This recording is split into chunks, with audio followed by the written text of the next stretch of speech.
Intel is making GPUs. There's no going back.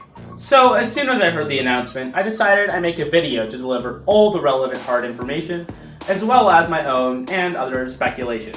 And hey, maybe it'll be entertaining.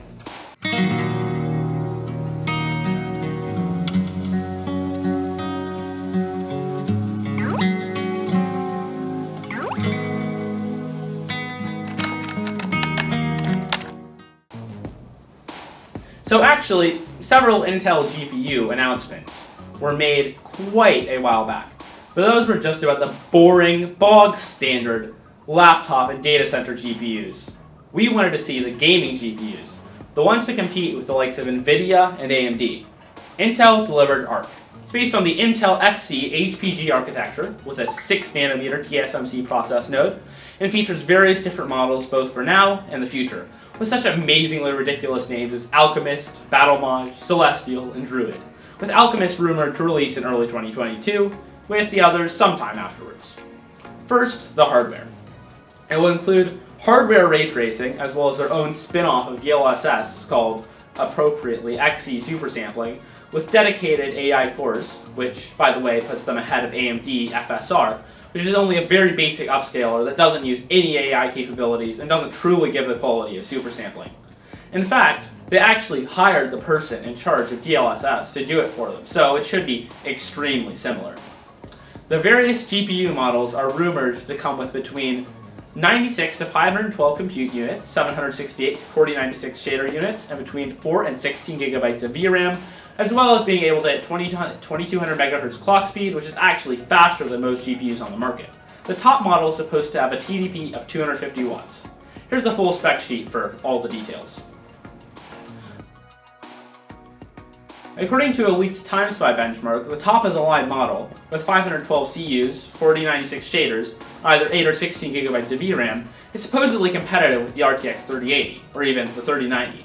Although whether this is actually true remains to be seen. The 384 and 256 CU versions are supposed to compete with the RX 5700 XT and RTX 3060/3060 Ti, respectively.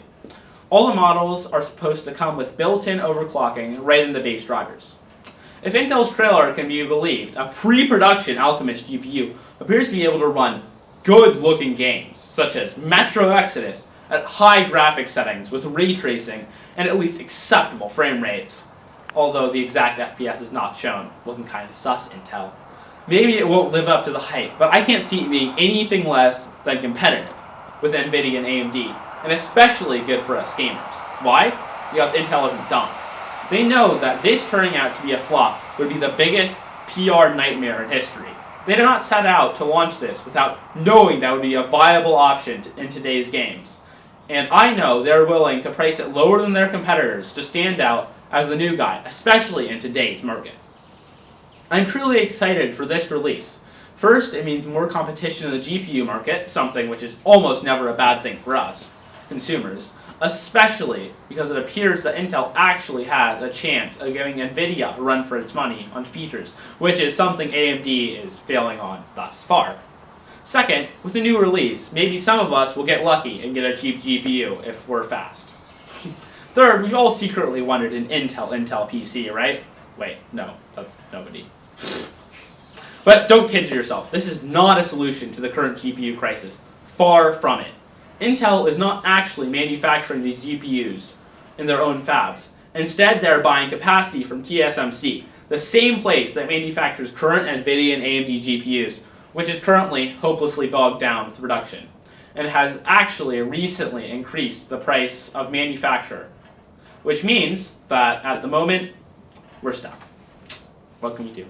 Well, that's all I have for you today, so for now make sure to like and subscribe, but most of all, have a nice day. See you next time.